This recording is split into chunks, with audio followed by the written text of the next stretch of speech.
although many tourists and even some Japanese citizens are unaware of it. Foreign residents in Japan are required to carry a foreigner registration card at all times, on penalty of imprisonment and hefty fines. Now, the Japanese government is moving to replace the old foreign registration cards with new IC chip-enabled cards that would potentially allow them to track the movements of foreigners and would contain biometric details. Recently, the Corbett Report had the chance to talk to human rights activist and leader of FRANCA Japan, Arudou Debito, about this troubling move. So, for people who may not know about the Gaijin card, explain about that. Oh yes, I'm sorry.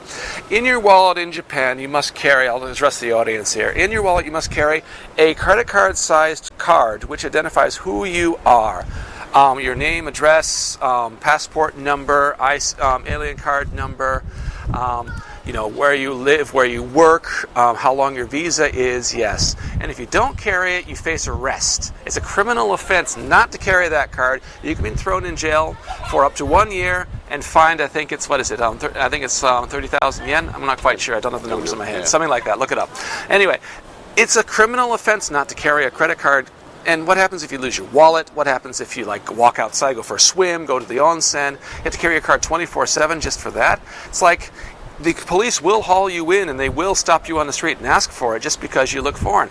Now for me, I don't have to carry one of those. Obviously, I'm a Japanese. But I have been stopped by cops and asked for it. And it's like, I'm a Japanese. It says, all right, prove it. I said, I don't have to prove it, The law says that there is no universal ID in Japan. So, there's places you can get ID for Japanese driver's license, health insurance card, etc., etc. But there is no requirement to carry it 24/7. Foreigners are required with no exceptions and no forgiveness.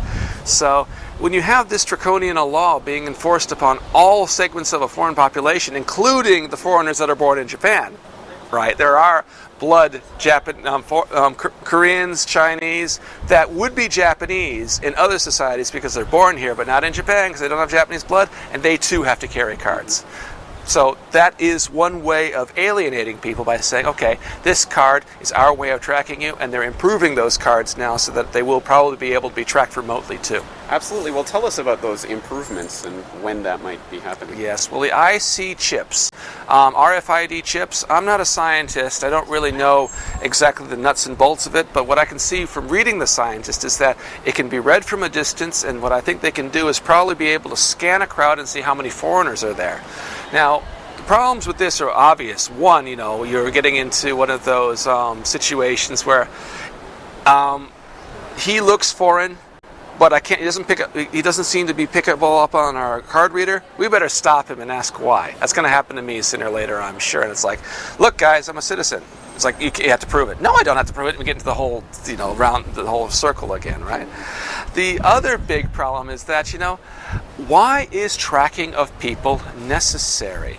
Are we going to face an Orwellian society where we have to keep an eye on every move of our citizens, our taxpayers' contributions, or residents? It's whatever you enforce upon a segment of the population is going to be material to enforce upon the rest of the population. We've seen this a number of times before, not just the Gaijin cards, but, if we can put foreigners on contracts at the workplace, in other words, limited term contracts, easily fireable, we should put Japanese on them too. So if you reduce the rights of a certain segment of the population, it will affect everybody sooner or later, because Japan's government is big on precedent. Create the precedent. We did it to foreigners, okay, everybody else too. So if you think you're going to be safe from this, sorry, I beg to differ. Just wait and see. We're going to see universal ID for everybody else too if people don't start complaining about it. And universal ID that is trackable. And that's a privacy issue right there. Absolutely. Well, so from your experience in talking with other Japanese nationals about this issue, what is A, their awareness of it, and B, their understanding that it could be used against them? Very low, because most Japanese don't even know that foreigners have to carry a Gaijin card. when I carried one, I was like, you had to show it to them, like, what's that? And very few of them are going to. People I talked to are like, Well, I got nothing to hide. I'm not committing any crimes. If they stop me, so what? If they stop you and they decide to take you in, you can be arrested for up to 23 days, and even without charge sometimes if it's voluntary interrogation, and be put through the ringer. Police have a lot of power in the society to stop, detain, interrogate, and incarcerate. And if you think that giving the police even more power, not only to track but also to demand some sort of ID from people and penalize people for not having that ID, you're going to have a society where everyone's going to be looking over their shoulder. It's not exactly Stasi, you're not asking your neighbors to rat on you, but it's still giving the police far too much power. Only the people in Japan that have a sort of awareness of what police states do, the activists like myself, have any awareness of it, and they're the ones that are protesting and are trying to raise awareness. But for most people, it's like, this doesn't really affect my bottom line. It doesn't affect who I am or what I'm doing in my daily life. So, what the hell? It's not really something I'm going to waste my energy on. Unfortunately, but that's not just Japan. It happens everywhere. Yeah, it certainly does, unfortunately. So if you were being optimistic and sort of looking out at the way this could develop, I suppose, in a progressive way to actually defeat these measures, how would that happen, and what kind of things need to take place? Oh, Jesus. That's a toughie, because power in Japan isn't exactly very clear. What do? Lobby the ministries? The ministries are going to send you back an unsigned letter saying, we're going to think about it, but not really. If you lobby the politicians about it, the politicians are like, well, what do we care about you? You can't even vote anyway. Well, I can, but most people that look like me can't, right? Other people are going to, if you lobby, the local administration, local governments are going to say, well, Tokyo's making the decision that this one is a national issue, right? Sorry. So, it's not as simple as writing your congressman.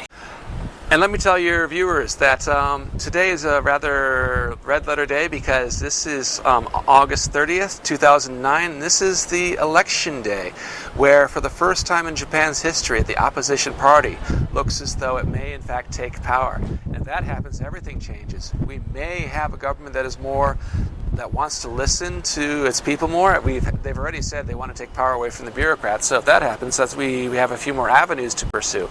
But what needs to happen most of all is that people have to realize that there is a problem with doing this to people. That it doesn't just affect them, it could also affect you. And even if it doesn't affect you, how about having a little bit of milk of human kindness for more people that might not look or be like you, but live here like you? How about that?